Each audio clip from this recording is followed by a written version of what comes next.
রাজ্যের সবকটি সাধারণ ডিগ্রি কলেজে চলছে এখন ভর্তি প্রক্রিয়া। যদিও এখনও বহু ছাত্রছাত্রী নিজেদের পছন্দমতো কলেজগুলোতে ভর্তি হতে পারেনি। এর মধ্যেই ছাত্রছাত্রীদের স্বার্থ সংশ্লিষ্ট বিভিন্ন দাবি দাওয়া নিয়ে প্রতিনিয়ত মাঠে নামছে বিভিন্ন ছাত্র সংগঠন। ছাত্র সংগঠনগুলোর পাশাপাশি এবার ছাত্রছাত্রীদের দাবি নিয়ে সরব হল ত্রিপুরা প্রদেশ যুব কংগ্রেসও।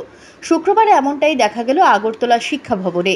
যে সকল ছাত্রছাত্রী এখনও মহাবিদ্যালয়ে ভর্তি হতে পারেনি, সেই ছাত্রছাত্রীরা যেন তাদের পছন্দের মহাবিদ্যালয়ে ভর্তি হতে পারে তা সুনিশ্চিত করা, কলেজের ভর্তি প্রক্রিয়ায় বর্ধিত ফি প্রত্যাহার সহ বিপিএল অন্তর্ভুক্ত পরিবারের ছাত্রছাত্রীদের ভর্তি ফি মকুব করা, সরকারি মহাবিদ্যালয় ও বিশ্ববিদ্যালয়গুলোতে অধ্যক্ষ সহ অধ্যাপক ও অধ্যাপিকাদের শূন্য পদগুলি অবিলম্বে পূরণ, উচ্চশিক্ষার ক্ষেত্রে ছাত্রছাত্রীদেরকে দেওয়া সকল প্রকার স্টাইপেন্ড 30% বৃদ্ধি করা সহ তা নিয়মিত প্রদান, এরকম মোট 5 দফা দাবি আদায়ের লক্ষ্যে শুক্রবার উচ্চশিক্ষা দপ্তরের অধিকর্তার নিকট প্রতিনিধিমূলক ডেপুটেশন দিল প্রদেশ যুব কংগ্রেস।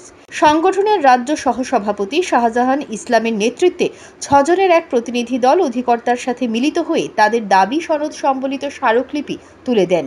রাজ্যের ছাত্রছাত্রীদের স্বার্থে দাবিগুলো পূরণের জন্য দপ্তর প্রয়োজনীয় উদ্যোগ গ্রহণ না করলে আগামী দিন যুব কংগ্রেস রাস্তায় নেমে আরও বৃহত্তর আন্দোলন গড়ে তোলার বার্তা দিলেন যুব কংগ্রেসের প্রদেশ সহসভাপতি Shahjahan Islam. News desk ANE. উচ্চশিক্ষা অধিকর্তার কাছে যুব কংগ্রেস এবং এনএসইউআই 6 জনের একটি প্রতিনিধি দল আমাদের আশা। আপনারা নিশ্চয়ই অবগত আছেন যে এই বছরে ত্রিপুরা রাজ্যের যে সাধারণ ডিগ্রি কলেজগুলো সেখানে ভর্তি চলছে। এখনও বহু সংখ্যক ছাত্রছাত্রী যারা ভর্তি হতে পারেনি। আমরা ত্রিপুরা প্রদেশ যুব কংগ্রেস এবং এনএসইউআইয়ের একটি প্রতিনিধি দল উচ্চশিক্ষা অধিকর্তার কাছে আসা, এখনও যারা ভর্তি হতে পারেনি তাদের ভর্তি যাতে সুনিশ্চিত করা হয়। তার পাশাপাশি আমরা আরও 4টি দাবি, টোটাল মোট 5টি দাবি নিয়ে রাজ্য শিক্ষা দপ্তরের অধিকর্তার কাছে, উচ্চশিক্ষা অধিকর্তার কাছে আসা।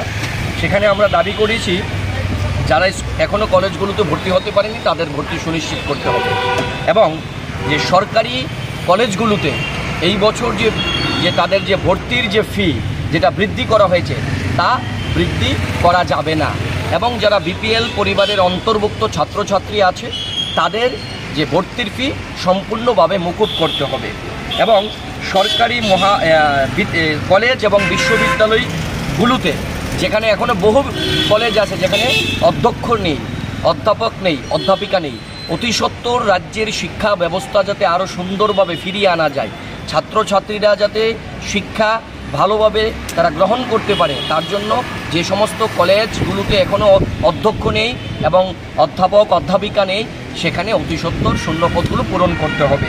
উচ্চশিক্ষার যে ক্ষেত্রে এখনও যে সকল ছাত্রছাত্রীরা স্টাইপেন্ড পাচ্ছে সেখানে স্টাইপেন্ড বন্ধ হয়ে আছে। আমাদের দাবি স্টাইপেন্ড যাতে আরও 30% বৃদ্ধি করা হয় এবং নিয়মিতভাবে তাদের যাতে এই স্টাইপেন্ড প্রদান করা হয়।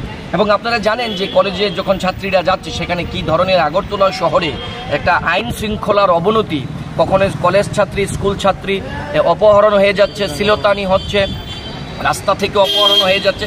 তাই আমাদের দাবি যে উচ্চশিক্ষা অধিকর্তার কাছে রাজ্যের সমস্ত সাধারণ ডিগ্রি কলেজগুলোর মধ্যে ক্যাম্পাসের মধ্যে ছাত্রীরা যাতে নিরাপত্তায় থাকতে পারে তাদের নিরাপত্তা প্রদান করতে হবে, এবং তাদের নিরাপত্তার দায়িত্ব সুনিশ্চিত করতে হবে রাজ্য উচ্চশিক্ষা অধিকর্তার কাছে আমাদের এই দাবি। বাবা, ছুটিটা ক্যান্সেল হয়েছে। শোনো না বাবা, একটা ইম্পর্টেন্ট মিশনের জন্য আমার জম্মু কাশ্মীর যেতে হচ্ছে। সাবধানে থাকিস, ও কাছে না থাকলে এই বয়সে কনস্ট্রাকশনে এত বড় কাজ আমি একা সামলে উঠতে পারবো না। আরে বাবা, রিল্যাক্স। তুমি শুধু আমাদের বাড়িটার ডিজাইনটা সিলেক্ট করে দাও। শোনো, আমাদের ছেলে যেমন দেশ রক্ষা করতে পারে। মা, বাবাই আমার বাবা finally mission is complete. Yes, dreams come true. আমাদেরও। শুধু স্বপ্ন দেখুন, পূরণ করার দায়িত্ব আমাদের। নির্মাণ কনস্ট্রাকশন সার্ভিসেস।